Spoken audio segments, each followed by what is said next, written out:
Whether you're a seasoned activist or someone just peering around the corner of pushing for change, it's highly likely that in this digital age, you've come across a political poster, a graphic of some kind, shouting a message from the confines of two dimensions, asking questions, boldly making statements with imagery and words that ping-pong through your mind for days, months, even years to come.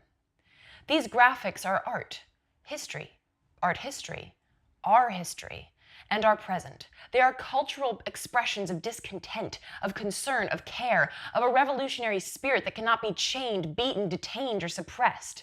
They are an invitation to get involved, not just in a movement, but in your time, your place. They are the continued rise of regular people with a creative mind to do something. And in the sun-bleached streets of Los Angeles, a nonprofit organization is working hard to not only preserve this rise, but to ensure that it will not fall. That the rise will come again, that new waves of new movements, new issues, new people, new places will be inspired by and inspire with political graphics. The Center for the Study of Political Graphics has a vault of over 80,000 political graphics, and growing, from the Russian Revolution to today. And although it may sound like a historically academic endeavor and not much more, Executive Director and founder Carol Wells explains how the center is far more than just an art collection. It is in fact the embodiment of creative activism, past and present. Take a look.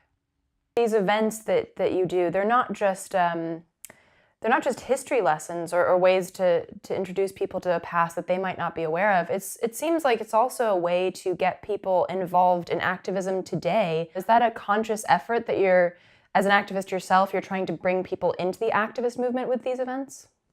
Oh, absolutely. One of the things I really dislike intensely is the idea of nostalgia.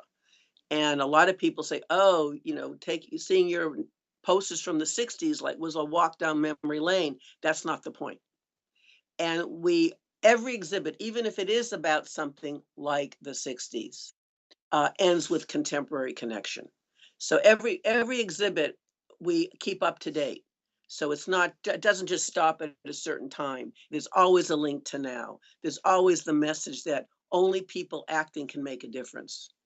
And if you don't try to make the world a better place, it's going to get worse faster. So when people see these images, how can they take that knowledge and then turn that into activism in their own communities and their own lives? Well, often we will invite community organizations dealing with the themes in the exhibit to have tables, have literature. When we do, for example, we have an exhibit that's been traveling for 3 years now called Prison Nation, the Prison Industrial Complex. And there's a free gallery guide that a grant paid for. And in that gallery guide is a list of national organizations that are doing prison justice work. So I'm curious with this connection to the now, do you pull a lot of digital posters as well? We are starting to get digital posters. The problem with most digital posters, and some of them are fabulous, some of them are incredible, most of them are designed low res. And that's really limiting the audience. I mean, not everyone has access to a computer. I will sometimes write to artists and ask, could you do this in a high res? We really want to put it in an exhibit. Sometimes I can't, sometimes I can. So we are certainly collecting them. That's a long answer to your short question. How do you feel that the role of political graphics has changed in the past 15 years since the advent of social media? There's a poster renaissance that's been going on since 2003 or 2002. And I credit George Bush. I don't credit him for much good, but yeah, for contributing to this poster renaissance, because nothing gets artists more geared up than an illegal, immoral war. So the Gulf War really, got artists moving. But I really also credit the internet, because one of the artists never had problems making a poster, but then printing them costs money or time. So I think what the internet has really done is incredibly expanded and made it easier to distribute. And there's these great websites like Alto Arizona about the Arizona boycott and the immigrant rights, or the Occupy movement, where they were free downloadable posters. They had them high enough res on the computer that you could print your own. How do you see the role of art contributing to a social or political paradigm shift? Well, art is really the most powerful tool we have, and I think that's one of the reasons they're cutting art and music out of schools, because they don't want this powerful tool in the hands of too many people, especially people who are underserved in every other way. Um, a gun can change your behavior, but it can't change your heart and your mind. And that's what art can do. Art can reach out, it can put you in somebody else's shoes, it can make you laugh, it can make you cry, and it can really transform your consciousness. So art is extremely powerful. And but obviously in this is the people in power know that's how powerful art is. That's why they try to marginalize it. That's why the US government and the CIA were promoting abstract expressionism in the 50s as a tool in the anti-communist movement. So that they know how powerful art is. The rest of us have to figure it out because the information is denied us. And there's never been a viable movement for social change without the arts as central to that movement. You cannot imagine the civil rights movement without the music. They made a few posters, but primarily it was the music. I mean, what an incredible thing. Uh, Thousands of people holding hands, singing "We Shall Overcome" or "We Shall Not Be Moved." And the poster renaissance, really, the Cubans started doing it pretty early. The Black Panther Party did it.